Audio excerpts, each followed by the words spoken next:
Hi friend, welcome to daily blog Ubharta Bharat channel. मैं हूं आपकी होस्ट रूबी ठाकुर। आज मैं महानायक जो केबीसी के होस्ट हैं, उनके यहाँ जो प्लेयर एक आए हुए हैं, श्रीदेव वानखड़े जी, जो वर्धा तले गांव से आए हैं और बेचारे वो व्हील चेयर पर हैं। उनको जो मैंने देखा केबीसी में, महानायक श्री अमिताभ बच्चन जी के केबीसी में मैंने उसको देखा। उनके जो प्लेयर ये थे, तो दिल जो है ना बहुत ही ये हो गया, दुखी हो गया। तो मैं सोची अपने चैनल में, यूट्यूब चैनल में उसका डालूं और अपने जो रिएक्शन, अपने मन का जो क्या है वो उसमें भी कुछ लगाऊं। तो इस तरह करके आप लोग के साथ शेयर भी हो जाएगा कि क्या देख के एक भी आदमी नहीं था स्टूडियो में जिसके आंखों में आंसू नहीं आया होगा। श्रीदेव वानखड़े तो वो तो बिल्कुल एकदम आंखों में आंसू, लाल लाल आंखें। तो इतना सबका दिल पिघल गया। वो लड़की जो उनकी वाइफ है, श्रीदेव वानखड़े जी 32 साल के हैं, उनकी वाइफ जया के बारे में जो त्याग है तो कह नहीं सकते हैं आपको। जया और वानखड़े की सिर्फ एंगेजमेंट हुई थी, शादी नहीं हुई थी। जया और श्रीदेव वानखड़े की शादी नहीं हुई थी, सिर्फ एंगेजमेंट हुई थी। और कार एक्सीडेंट में इनका बैकबोन में चोट लगा और उन पैरालाइज हो गए। तो इनको जब श्रीदेव को पता चला कि मेरी ये हालत हो गई है और मैं उससे शादी क्यों करूं, उसकी ज़िंदगी क्यों बर्बाद करूं, तो उसने बात करना बंद कर दिया जया से। क्योंकि इंगेजमेंट के बाद जो बातचीत होता है, बात करना, इसको इग्नोर करने लगा कि शायद जया दूसरे जगह शादी कर ले, क्यों उसकी ज़िंदगी खराब होगी, मेरी तो खराब हो गई है। मैं उसको अपने साथ जया की ज़िंदगी खराब नहीं करना चाहता। ये श्रीदेव वानखड़े का अपना इनर फीलिंग था, इसीलिए वो फ़ोन में बात करना बंद कर दिए जया से। जया सोची सिंपल, ऐसे एक्सीडेंट हुआ है, सिंपल। लेकिन जब पता चला जया को कि ये मेजर एक्सीडेंट हो गया है और वो अपना पैर, दोनों पैर उनका चलने का क्षमता नहीं है और वो व्हील चेयर पर श्रीदेव वानखड़े जी आ गए हैं, तब जया का डिसीजन था कि शादी के बाद अगर होता तो मैं तुमको छोड़ देता क्या आपको। तो शादी के पहले हो गया तो क्या, शादी तो हम लोग की पक्की हो गई थी, फिक्स हो गई थी। तो बाद में होता या पहले होता तो क्या, मैं तो छोड़ती नहीं। इसीलिए अब मैं तुम्हीं से शादी करूँगी। और वो श्रीदेव वानखड़े से शादी की और इतना उसको मोटिवेट करके रखी, इतना मोटिवेट करके पूरा कि श्रीदेव को फील नहीं होने दिया कि वो अपंग हो गए हैं, उनका पैर नहीं चलता है, वो व्हील चेयर पे बैठ गए हैं। जया हर कदम पे साथ देके, यहाँ तक कि इतना मोटिवेट करके, इनका इतना ब्रेन में इनका कोई स्ट्रेस नहीं। अब बिल्कुल आप देखिए केबीसी के मंच पे आ गए हैं, तो कितनी बड़ी बात है। मतलब मेंटली स्ट्रांग हो गए हैं श्रीदेव। नहीं तो शारीरिक जो प्रॉब्लम होता है तो आदमी मानसिक रूप से भी बीमार हो जाता है।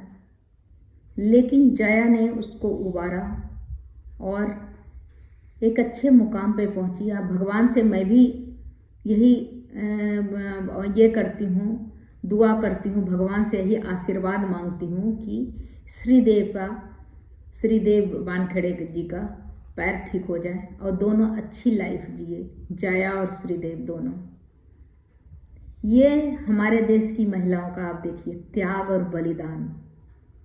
तो मैंने सोचा कि इसके बारे में बताऊं कि त्याग और बलिदान क्या होता है।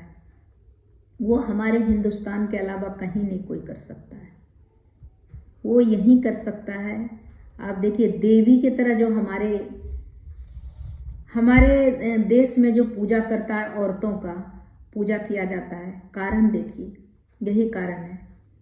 कभी पत्नी बनके, कभी माँ बनके, कभी बहन बनके, कभी प्रेमिका बनके, कभी शिक्षक बनके, कभी दोस्त बनके, जो भी जनरली 1-2% अपवाद हर जगह है। जनरली लड़कियां, स्त्री, महिलाएं पूरा फर्ज 100% निभाती हैं। वो पीछे नहीं हटती हैं किसी भी काम में, अगर वो जो ले लेती हैं, चाहे बच्चे को पालने का हो या किसी चीज में। तो अलग अलग भूमिका में हमारे यहाँ महिलाओं का विशेष योगदान है, चाहे वो परिवार के लिए हो, समाज के लिए हो, सब चीज के लिए हो। और सीता और सावित्री जो है, वट सावित्री जो हम लोग पूजा करते हैं, तो सीता और सावित्री हमारे ही देश की में पूजा किया जाता है।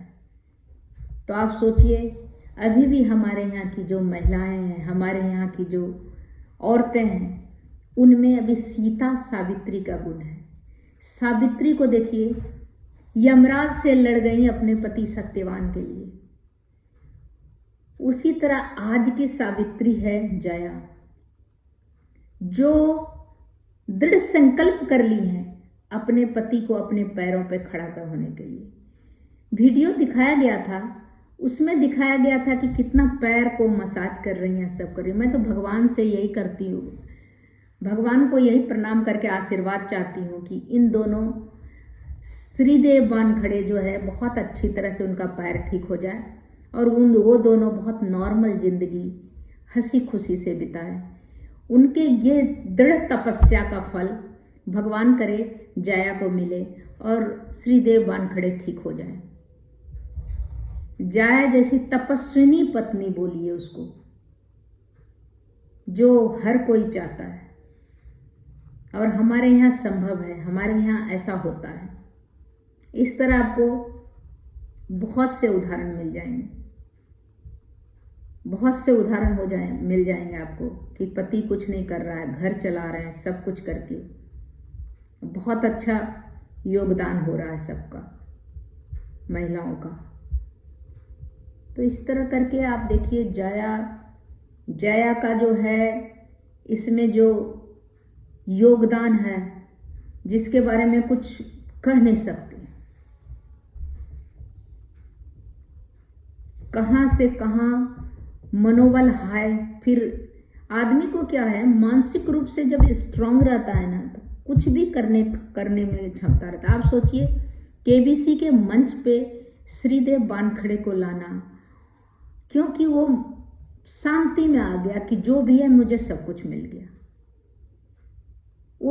वो इन्फेरिटी कॉम्प्लेक्स नहीं कि कल के डेट में मुझे कौन देखेगा, मैं अपाहिज हो गया। उन्हें तो यही किसी का पैर चला जाएगा तो यही सोच सोच के आदमी घुट घुट के मर जाएगा कि आज मैं ऐसा हो गया हूं, मेरे को कोई नहीं देखेगा। माँ बाप तो कोई कंडीशन नहीं होता उसका प्यार करने का। माँ बाप तो जब तक जिंदा रहेगा बच्चों को देखेगा ही देखेगा, लेकिन माँ बाप नहीं रहा तो मुझे कौन देखेगा, ये बहुत बड़ा टेंशन रहता है। उसी में घुट घुट के आदमी जिंदा रहता है, मर जाता है।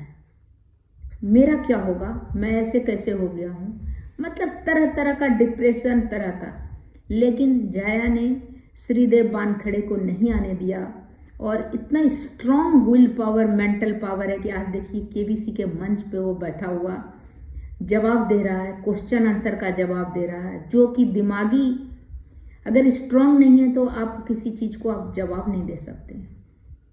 तो जया को हमारे तरफ से बहुत बहुत क्या बोल सकते हैं, बहुत आशीष और बहुत भगवान से भी आशीर्वाद मांगती हूँ सबसे कि जया का जो है वो तपस्या जो है फल मिले, भगवान करे उसको फल मिले।